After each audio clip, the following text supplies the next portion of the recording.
आम आदमी पार्टी भी उतर गई सर यहाँ पर, तो इनके खड़े होने से क्या कांग्रेस को नुकसान हो सकता है? दोस्तों नमस्कार, ग्रामीण क्षमता न्यूज चैनल में आप सभी का स्वागत है।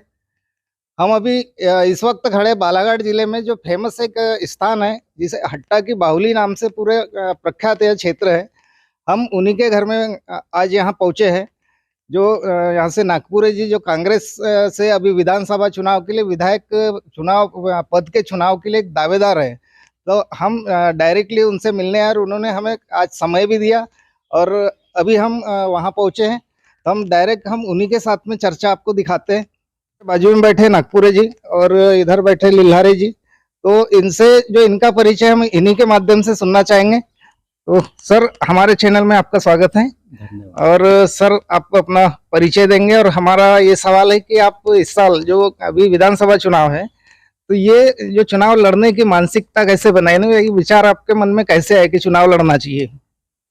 पहले तो मैं अपना परिचय जी, उदय सिंह नागपुरे, मैं पूर्व में कोऑपरेटिव बैंक का चेयरमैन भी रहा हूँ बालाघाट में और काफ़ी समय से सामाजिक राजनीतिक क्षेत्र में काम कर रहा हूँ बचपन से ही जी। और हमारे पिताजी स्वर्गीय झनकार सिंह नागपुरे जी उस समय जब किरनापुर विधानसभा क्षेत्र होता था तो यहाँ का 3 बार उन्होंने विधानसभा में प्रतिनिधित्व किया और जिला कांग्रेस कमेटी के अध्यक्ष भी रहे जी।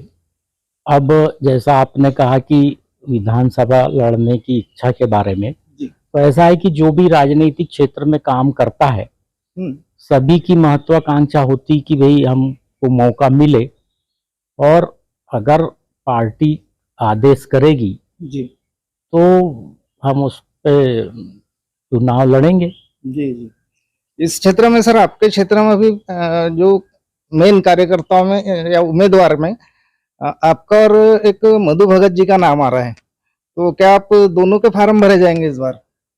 नहीं, ऐसा है, देखिए मैंने जैसा कहा कि टिकट पार्टी जिसको आदेश करेगी जी, वो चुनाव लड़ेंगे, बाकी हम उनका काम करेंगे जिसको भी पार्टी टिकट देगी। यहाँ पर ऐसा कोई मतलब मतभेद नहीं है, पार्टी के अंदर सब एक हैं, मांगने का अधिकार सबको है, सब दावा कर रहे हैं। बिल्कुल बिल्कुल। तो सर अभी जो पिछला चुनाव भी कुछ दिन पहले निपटा है कर्नाटक का, वहाँ बहुत अच्छी सफलता मिली आप लोगों को। तो मैं आपसे जानना चाहूंगा कि जो राहुल गांधी जी इन्होंने जो भारत जोड़ो यात्रा शुरुआत किया था, तो तब से और उसके पहले से आप राहुल गांधी जी में क्या परिवर्तन देख रहे हैं?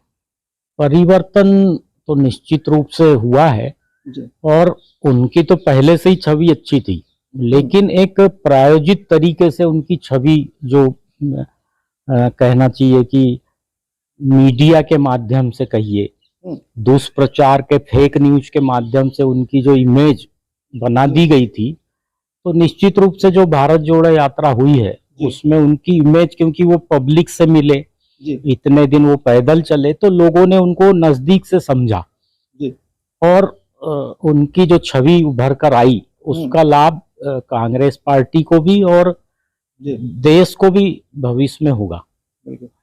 अभी हर क्षेत्र में और हर राज्य में अभी कांग्रेस की बहुत अच्छी चर्चा हम सुनते आ रहे हैं। तो इसके बाद जैसे लोगों का कहना है, बहुत लोग तो मान रहे हैं कि 2024 में कांग्रेस की सरकार आ सकती है, तो उस समय में सर आपका प्रधानमंत्री के लिए कौन रहेगा? अब जैसा कि माहौल है देश में, लोगों ने इतने सालों से, मतलब 9 साल हो गया भारतीय जनता पार्टी की सरकार है, तो जो देख रहे हैं, सुन रहे, समझ रहे हैं लोग, शुरू में तो ऐसा लगा कि भाई एकदम सब खत्म ही हो गया, विपक्ष है ही नहीं, लेकिन अब पब्लिक में जागरूकता ये आई है कि वो समझने लगे हैं कि कथनी और करनी में क्या अंतर है। और आपने देखा कर्नाटक, हिमाचल में भी सरकार बनी है और माहौल बदल रहा है जी। और आगे जब मान लीजिए लोकसभा चुनाव आएंगे, उसमें अगर बहुमत आता है तो निश्चित रूप से राहुल जी कांग्रेस के भावी प्रधानमंत्री। जी बिल्कुल, और योग्यता भी है उनमें, एजुकेटेड पर्सन भी है। तो अभी सर मैं यही बालाघाट जिले की, मध्य प्रदेश की बात करूंगा ये बीजेपी में कुछ गुटबाजी चल रही है, अभी उनका आंतरिक जो विवाद है, अभी हमको मीडिया वालों को ये सब जानकारियां मिल रही है कि उनका जैसे ज्योतिरादित्य जो सिंधिया जी है, उनका एक अलग गुट चल रहा है। अपने यहाँ के जो मुख्यमंत्री है शिवराज जी, इनका अलग गुट चल रहा है। तो कांग्रेस का अभी तक तो सुनने नहीं मिल रहा था सर यहाँ के लिए, लेकिन आज की खबर है कि जो सचिन पायलट है कि वो एक अपना नया पार्टी बनाना चाह रहा है, ऐसा कुछ सुने हमने। तो क्या जानकारी देंगे आप इस बारे में? अब वहाँ की तो अभी जानकारी कंफर्म नहीं है राजस्थान की क्या है। गहलोत जी के साथ कुछ अनबन हो रही है, ऐसा कुछ लग रहा है। वो पेपर में और मीडिया के माध्यम से जो आया था जी, वही जानकारी में है कि भाई वहाँ कुछ चल रहा है जी, लेकिन उम्मीद है कि वो सब हो जाएगा। बिल्कुल। और 5 दिन के अंदर ये आने वाले 5 दिन में एक नया पार्टी घोषणा करेंगे, ऐसा हमने कुछ सुना था उनका। हाँ, ऐसा पेपर में मैंने भी पढ़ा जी। अब पता चलेगा आगे, लेकिन उम्मीद है कि शायद ऐसा नहीं करेंगे और हाई कमान उनको समझाएगा। निश्चित रूप से अब ऐसा है कि जो मीडिया में बात आ रही है वो कहाँ तक सही है नहीं है, उसके बारे में अब नहीं कह सकते। अब सर जैसे कर्नाटक में जो घोषणाएं किए थे आप लोगों ने, और तुरंत लागू भी हो गया, वहां पर जो जो वादे किए थे वो सब लागू हो गया। तो यहाँ के लिए आपके जो घोषणाएं हैं, यहाँ की प्लानिंग क्या रहेगी, किस टाइप की घोषणाएं रहेगी? यहाँ पर माननीय कमलनाथ जी ने, जो कि पिछली बार सरकार में मुख्यमंत्री है और आगामी भी हमारे मध्य प्रदेश के मुख्यमंत्री वो बनने जा रहे हैं, तो उन्होंने जो घोषणाएं की है कि नारी सम्मान योजना, जो कि 1500 रुपए दिए जाएंगे, 500 रुपए में गैस दी जाएगी। दूसरा जो कर्ज माफी है, जो उस समय किसानों के लिए, किसानों का कर्ज माफी उस समय चालू हो गया था।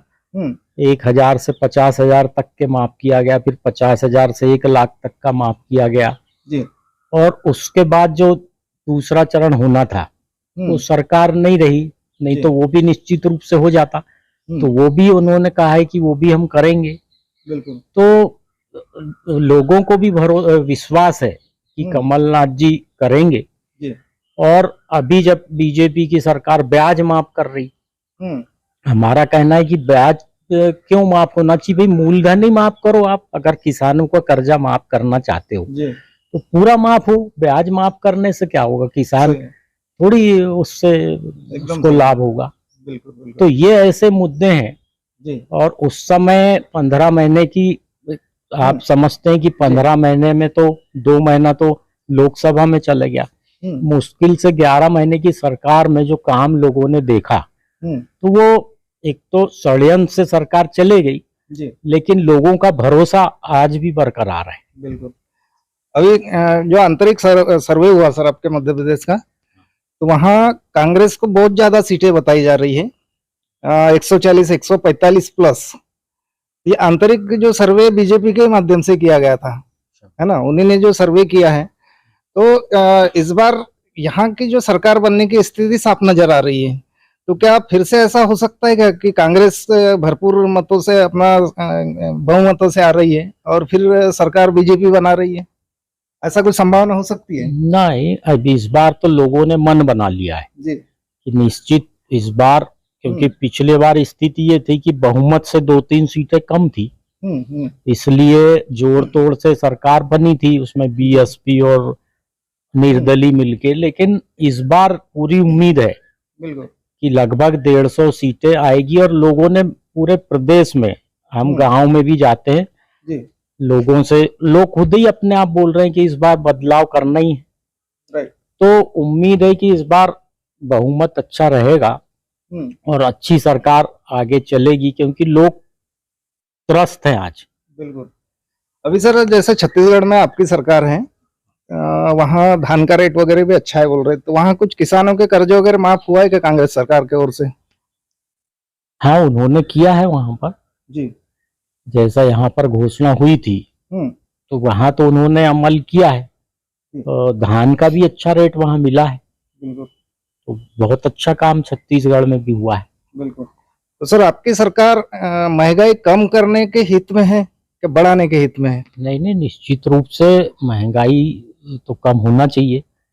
पहले पेट्रोल के दाम तेल के दाम, हर चीज के दाम थोड़े से भी बढ़ते थे बिल्कुल तो यही भारतीय जनता पार्टी वाले बहुत उसका विरोध करते थे। बिल्कुल। गैस के दाम बढ़ते थे, आज तो सब बहुत ज्यादा बढ़ गए। तो स्मृति ईरानी ने तो चूड़ी तक भेजने की बात कर ली थी उस टाइम में से। हाँ, वो सब आपने मीडिया के माध्यम से अपन ने देखा है, लेकिन आज कोई कुछ बोलने तैयार नहीं।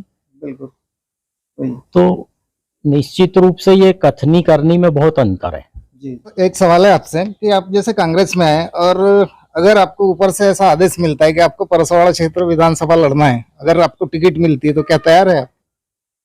अब ये तो ऐसा है नहीं, कुछ तो भी मानसिकता नहीं, होती है ना कांग्रेस जाइंट के, तो कुछ तो हाँ, उद्देश्य होंगे ये ना मुझसे सर कल आपके? पूछा गया, ये कल मुझसे भी पूछा गया कि भाई ऐसा तो नहीं कि आप टिकट मांगने निकली। हाँ, हाँ। भाई मुझे ऐसा है कि मैं जो पार्टी में हम था, भी वही समझ रहे हैं ना। मैं जो पार्टी में था, मैं वहां त्रस्त हो गया था काम कर करके। अच्छा तो मुझे ऐसा लगा कि भविष्य अपने को भी कहीं ना कहीं तलाशना है।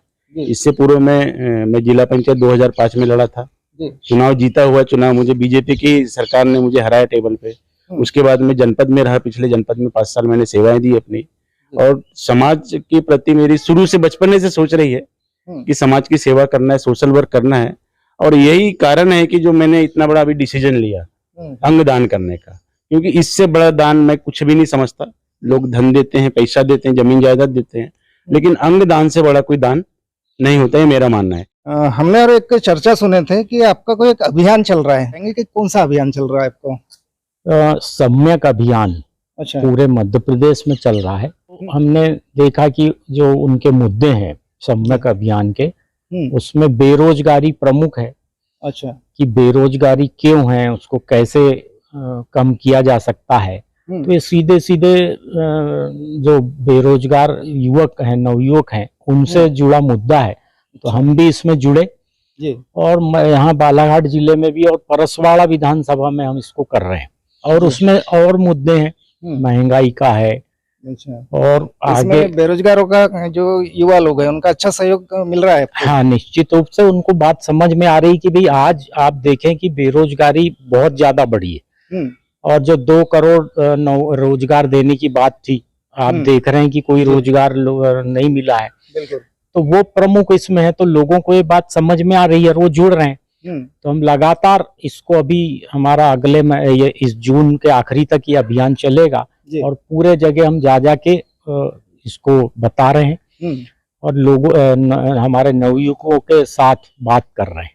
सर से थोड़ा सा अंतिम सवाल ये कर लेते हैं, यहाँ से बीजेपी कांग्रेस ये 2 में तो जबरदस्त टक्कर रहेगी, लेकिन तीसरे भी एक आम आदमी पार्टी भी उतर गई सर यहाँ पर, तो वो भी अपना एक शुरुआत करना चाहती है, किस्मत आजमाना चाहती है। तो इनके खड़े होने से क्या कांग्रेस को नुकसान हो सकता है? नहीं, मेरा ये मानना है कि अभी उनका संगठन ही नहीं है कहीं। कई गांव में जी, कांग्रेस का संगठन है। बिल्कुल, ये तो पुरानी पार्टी है ना, पुरानी पार्टी है, तो अभी उनको काफी समय लगेगा, और बिना संगठन के कुछ होता नहीं बिल्कुल। चुनाव में। तो मैं नहीं मानता कि कुछ विशेष नुकसान होगा। जी, बिल्कुल। अभी हमारी चर्चा है, इधर लिल्लारी जी बैठे हैं, इधर माननीय हमारे नागपुरी जी बैठे हैं। अब इनका यही कहना है कि ये सब ऊपर के जो आदेश आते हैं, जो आला कमान है ऊपर का, जो भी डिसीजन लेगा ये सब मान्य होगा, और यही समर्पित भावना होती है। और कुछ दिनों में अभी क्लियर हो जाएगा कौन किस क्षेत्र से कौन विधायक के लिए दावेदारी पेश करने वाला है। कैमरामैन यशवंत लिल्लारे के साथ मैं दीपक कुथेकर, नमस्कार दोस्तों।